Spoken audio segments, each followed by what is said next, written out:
시어머니의 사랑이 간섭이 되는 순간, 결혼하면 내 인생을 사는 줄 알았어요. 그런데 어느 날 깨달았죠. 내 삶의 주인이 저 자신이 아니라는 걸요. 안녕하세요, 여러분. 저는 결혼 3년 차 평범한 주부입니다. 남편과는 연애 2년 끝에 결혼했고, 시댁분들도 처음엔 정말 좋은 분들이라고 생각했어요. 특히 시어머님은 첫 만남부터 따뜻하게 대해주셨죠. 우리 며느리 예쁘다. 앞으로 잘 부탁해. 그때는 정말 좋은 가족을 만났다고 생각했습니다. 문제는 결혼 후부터 시작됐어요. 신혼여행에서 돌아온 다음 날부터 시어머님의 전화가 시작됐습니다. 처음엔 단순한 안부 전화련이 했어요. 잘 들어왔니? 여행은 어땠어? 이런 질문들이었으니까요. 하지만 일주일이 지나고 한 달이 지나면서 전화의 내용이 달라지기 시작했습니다. 오늘은 뭐 했니? 점심은 뭐 먹었어? 저녁은 뭐 할 거야? 처음엔 관심이라고 생각했어요. 시어머님도 새로 들어온 며느리가 잘 지내는지 궁금하실 거라고요. 그래서 성실하게 대답했습니다. 오늘은 청소하고 빨래했어요. 점심은 간단하게 김치찌개 끓여 먹었어요. 그런데 점점 질문이 구체적으로 변했어요. 김치찌개는 어떻게 끓였어? 된장은 우리 집 된장 썼니? 청소는 몇 시에 했어? 심지어 화장실 청소는 어떻게 하는지 알아? 같은 질문까지 하셨어요. 전화는 하루에 한 번에서 2번, 3번으로 늘어났고 어느새 저는 시어머님께 일일이 보고하는 사람이 되어 있었습니다. 임신을 하고 나서는 더 심해졌어요. 임산부는 이런 거 먹으면 안 돼. 요즘은 그렇게 안 해. 내가 알려줄게. 매일같이 임산부 관련 기사를 캡처해서 보내주셨고 제가 뭘 먹었는지 어디 나갔는지 모두 체크하셨습니다. 친정 엄마와 만나는 것조차 몸 조심해야 하는데 왜 나가? 라는 말씀을 들어야 했어요. 출산 후에는 육아까지 간섭이 확대됐습니다. 이유식은 언제 시작해야 하는지, 기저귀는 어떤 걸 써야 하는지, 심지어 아이를 재우는 방법까지 세세하게 지시하셨죠. 우리 아들은 내가 이런 방법으로 키웠는데 이 방법이 좋은 것 같아. 너도 이 방법대로 해봐. 거절하거나 다르게 하면 요즘 엄마들은 왜 그렇게 고집이 세? 라는 말이 돌아왔습니다. 저는 그저 웃으며 어머니 그게 아니라 하고 대답했지만 그 말 한마디 뒤에 쌓여가는 답답함은 하루하루 커져만 갔습니다.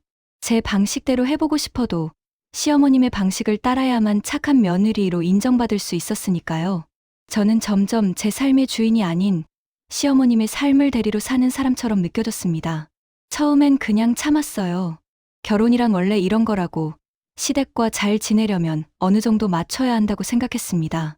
하지만 참는 것도 한계가 있더라고요. 시어머님의 간섭은 점점 더 구체적이고 더 깊숙이 들어왔습니다.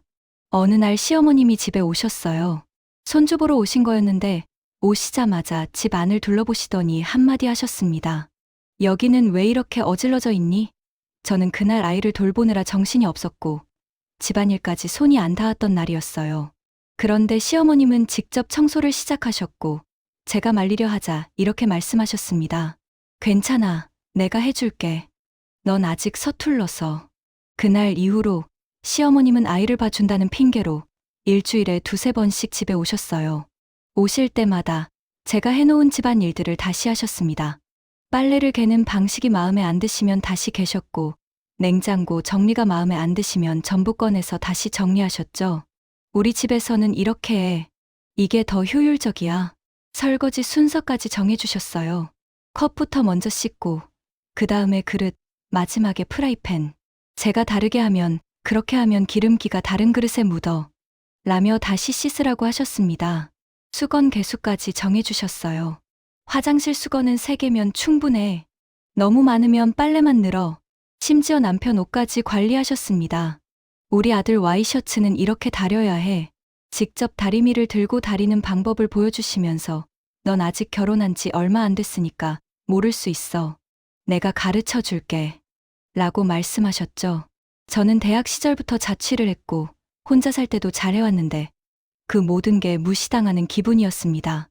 가장 힘들었던 건 제 방식을 인정받지 못한다는 거였어요. 제가 나름대로 생각해서 집안일을 하고 아이를 돌보고 남편을 챙기는데 시어머님은 그 모든 걸 내가 잘 몰라서 그래. 라는 한마디로 무시하셨습니다. 제가 뭘 해도 우리 집에서는 그렇게 안 해. 라는 말만 돌아왔어요. 어느 날은 제가 좋아하는 방식으로 거실을 꾸몄는데 시어머님이 오셔서 이건 왜 여기 뒀어? 여기 두면 불편하잖아. 라며 다 옮기셨어요. 저는 그날 처음으로 눈물이 났습니다. 이건 제 집인데 제가 꾸미고 싶은 대로 꾸밀 수도 없구나. 제 공간이 아니라 시어머님의 또 다른 집인 거구나. 그런 생각이 들었어요. 참다 남편에게 말했습니다. 여보, 어머니가 너무 자주 오셔서 힘들어. 내 집인데 내가 원하는 대로 할 수도 없고 이젠 내 방식대로 한번 살아보고 싶어. 그런데 남편은 이렇게 답했어요. 우리 엄마 원래 그랬어. 좋은 뜻으로 하시는 걸 거야. 그냥 고맙게 받아들이면 안 될까? 저는 그 말에 더 속상했습니다. 남편은 제 마음을 이해하려 하지 않았고 그저 어머니 편만 들었으니까요. 가장 큰 문제는 육아 부분이었습니다. 시어머님은 손주를 너무 사랑하셨어요. 그건 충분히 이해했고 저도 감사했습니다. 하지만 그 사랑이 때로는 제 엄마로서의 역할을 빼앗는 것처럼 느껴졌습니다. 아이가 처음 이유식을 시작할 때였어요. 저는 인터넷도 찾아보고 육아책도 읽으면서 나름대로 준비를 했습니다. 그런데 시어머님은 제가 만든 이유식을 보시더니 이건 너무 묽어. 이렇게 하면 애가 배를 채우지 못해. 라며 직접 이유식을 만들어 오셨어요. 그리고 손수 아이에게 먹이시면서 봐. 우리 손주 잘 먹지. 할머니가 해주는 게 제일 맛있어. 라고 말씀하셨죠. 아이가 울면 제가 달래기도 전에 시어머님이 달려오셨어요. 내가 안아줄게. 넌 애를 왜 이렇게 울려? 제가 아이를 재우려고 하면 그렇게 재우면 안 돼. 내가 우리 아들 재울 때는 이렇게 했어. 라며 제 방식을 부정하셨습니다. 심지어 아이가 아플 때도 제 판단을 믿지 않으셨어요. 어느 날 아이가 열이 조금 나고 위험한 상태는 아니어서 저는 일단 지켜보고 필요하면 병원에 가려고 했습니다. 그런데 시어머님은 아이가 열이 나는데 당장 병원 가야지. 넌 왜 이렇게 느긋하니? 라며 화를 내셨고 결국 시어머님이 직접 아이를 안고 병원에 가셨습니다. 저는 그저 뒤따라가는 사람이 되었죠. 그 모든 순간들이 쌓이면서 저는 점점 자신감을 잃어갔습니다. 내가 정말 엄마 자격이 없는 건가? 내가 뭘 잘못하고 있는 건가?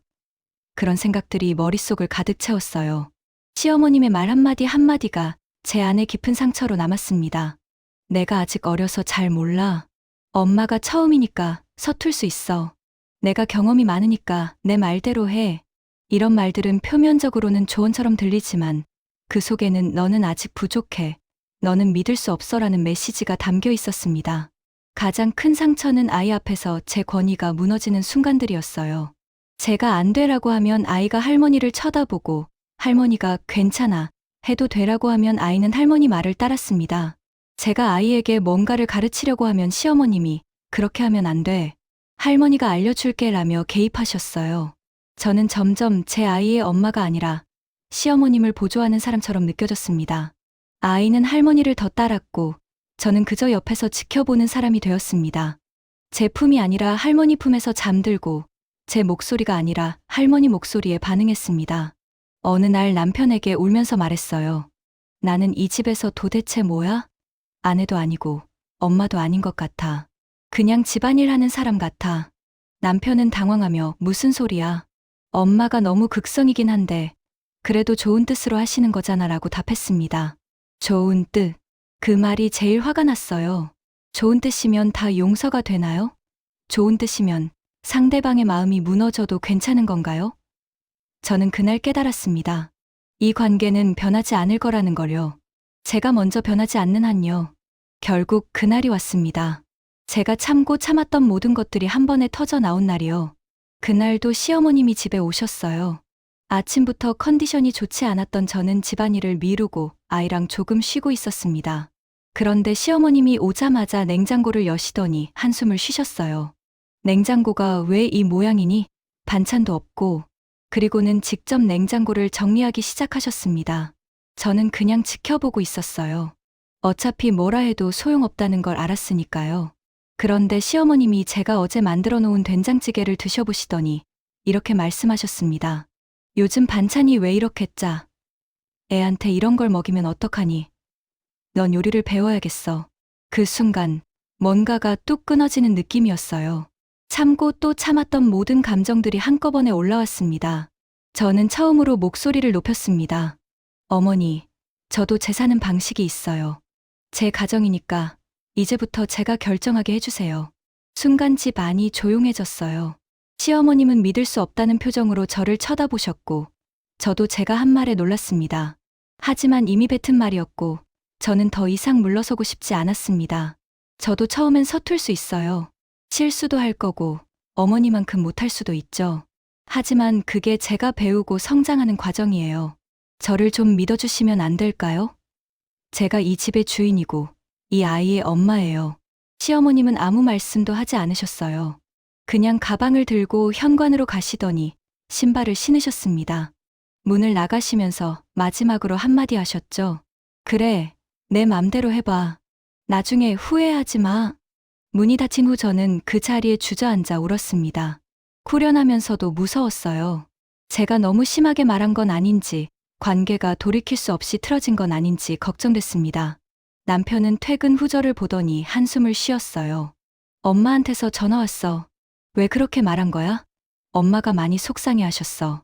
저는 남편에게 그동안 쌓였던 모든 이야기를 했습니다. 얼마나 힘들었는지, 얼마나 숨이 막혔는지, 제 자존감이 얼마나 무너졌는지요. 남편은 처음으로 진지하게 제 이야기를 들었습니다. 미안해. 나는 그냥 엄마 성격이 원래 그런 줄만 알았어. 내가 이렇게 힘들어하는 줄 몰랐어. 남편의 그 말에 저는 또 울었습니다. 누군가가 제 마음을 알아준다는 것만으로도 위로가 됐으니까요. 그날 이후로 한동안 시어머님과는 연락이 끊겼어요.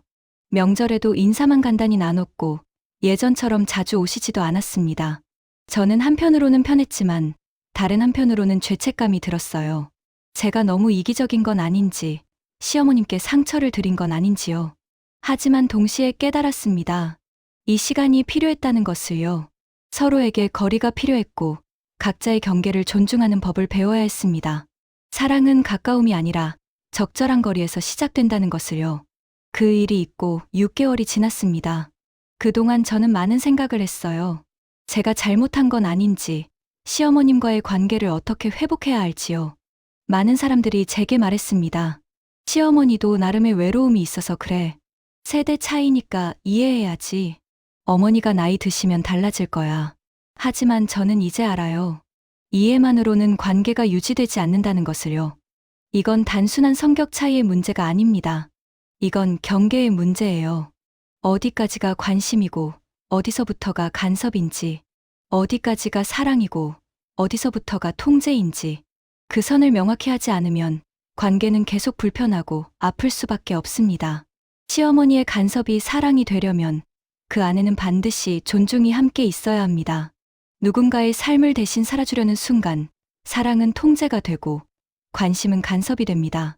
아무리 좋은 의도라도 상대방의 선택과 방식을 존중하지 않는다면 그건 폭력이 될 수 있어요. 며느리도 완벽하지 않습니다. 가끔은 부족하고 실수도 하고 서툴 수도 있어요. 하지만 그 과정을 통해 자신만의 가정을 만들어가야 합니다. 그 시행착오가 성장이고 그 성장을 통해 진짜 어른이 되는 거예요. 그 과정을 믿고 지켜봐 주는 것이 진짜 어른의 역할이 아닐까요? 저는 이제 배웠습니다. 관계를 지키기 위해선 무조건 참고 맞추는 게 답이 아니라는 것을요. 말을 해야 하고 선을 그어야 하고 때로는 불편함을 감수해야 한다는 것을요. 그게 진짜 성숙한 관계를 만드는 방법이라는 걸요. 최근 시어머님과 다시 대화를 나눴습니다. 남편이 중간에서 많은 이야기를 해주셨고 시어머님도 조금씩 마음을 여셨어요. 내가 너무 나섰나 보구나. 미안하다. 시어머님의 그 한마디에 저도 눈물이 났습니다. 아니에요, 어머니. 저도 너무 세게 말씀드려서 죄송해요. 우리는 새로운 규칙을 만들었습니다. 시어머님은 오시기 전에 미리 연락을 주시고 저는 시어머님의 조언을 경청하되 최종 결정은 제가 하기로 했어요. 아이 육아에 대해서도 시어머님은 물어보시고 저는 필요한 부분만 도움을 요청하기로 했습니다. 완벽하진 않아요. 가끔은 여전히 부딪히고 불편한 순간들도 있습니다. 하지만 예전보다 훨씬 나아졌어요. 서로의 경계를 존중하니까 오히려 더 편한 마음으로 만날 수 있게 됐습니다. 시어머니에게는 여전히 미안한 마음이 남아 있습니다. 하지만 저는 이제 제 인생을 제 방식대로 살고 싶습니다. 그게 저를 위한 것이기도 하지만 장기적으로는 우리 가족 모두를 위한 일이라고 믿습니다. 사랑은 간섭이 아니라 서로의 다름을 인정하는 데서 시작됩니다. 사랑은 통제가 아니라 믿고 기다려주는 것입니다. 사랑은 가까이 있는 것이 아니라 적절한 거리에서 응원해주는 것입니다. 저는 이제 알아요. 좋은 관계란 무조건 가까운 게 아니라 서로를 존중하는 관계라는 것을요. 불편해도 솔직하게 말할 수 있고 의견이 달라도 상대를 인정할 수 있는 관계. 그게 진짜 건강한 가족이라는 것을요. 여기까지 오늘의 이야기였습니다. 혹시 여러분 중에서도 비슷한 경험을 하신 분이 계신가요? 혹은 반대로 시어머니 입장에서 억울하신 분들도 계실 거예요. 이 이야기는 누가 옳고 그르다를 판단하려는 게 아닙니다. 다만 우리가 생각해 볼 문제를 던지는 거예요. 사랑과 간섭의 경계는 어디인지, 가족이라는 이름으로 상대의 삶을 침범해도 되는 건지, 그리고 진짜 건강한 관계란 무엇인지 말이죠. 세대가 다르고 살아온 환경이 다르니 갈등은 당연합니다. 중요한 건 그 갈등을 어떻게 풀어가느냐예요. 무조건 참는 것도, 무조건 맞서는 것도 답이 아닙니다. 서로의 입장을 이해하려 노력하고, 솔직하게 대화하고, 경계를 존중하는 것. 그게 진짜 성숙한 관계를 만드는 방법이 아닐까요? 시어머니와 며느리의 관계는 쉽지 않습니다. 하지만 불가능한 것도 아니에요. 서로가 조금씩 양보하고, 조금씩 이해하려 노력한다면 분명 좋은 관계를 만들어갈 수 있습니다. 시간이 걸리더라도요. 오늘 영상이 누군가에게는 위로가 되고 누군가에게는 용기가 되었으면 좋겠습니다. 그리고 혹시 지금 비슷한 상황에 계신 분들이라면 혼자 참지만 말고 꼭 말하세요. 여러분의 감정은 소중하고 여러분의 삶은 존중받아야 마땅합니다. 댓글로 여러분의 이야기를 들려주세요. 어떤 경험을 하셨는지, 어떻게 극복하셨는지, 혹은 지금 어떤 고민을 안고 계신지, 여러분의 이야기 하나하나가 다른 분들께 큰 힘이 될 수 있습니다. 그리고 주변에 이런 고민을 하고 계신 분들이 있다면 이 영상을 공유해주세요. 작은 공유 하나가 누군가에게는 큰 위로가 될 수 있습니다. 다음에도 더 좋은 이야기로 찾아뵙겠습니다. 만약 오늘 영상이 공감되거나 도움이 되셨다면 구독과 좋아요 버튼 꾹 눌러주세요. 여러분의 작은 클릭 하나가 저에게는 큰 힘이 됩니다. 여러분, 오늘도 고생 많으셨어요.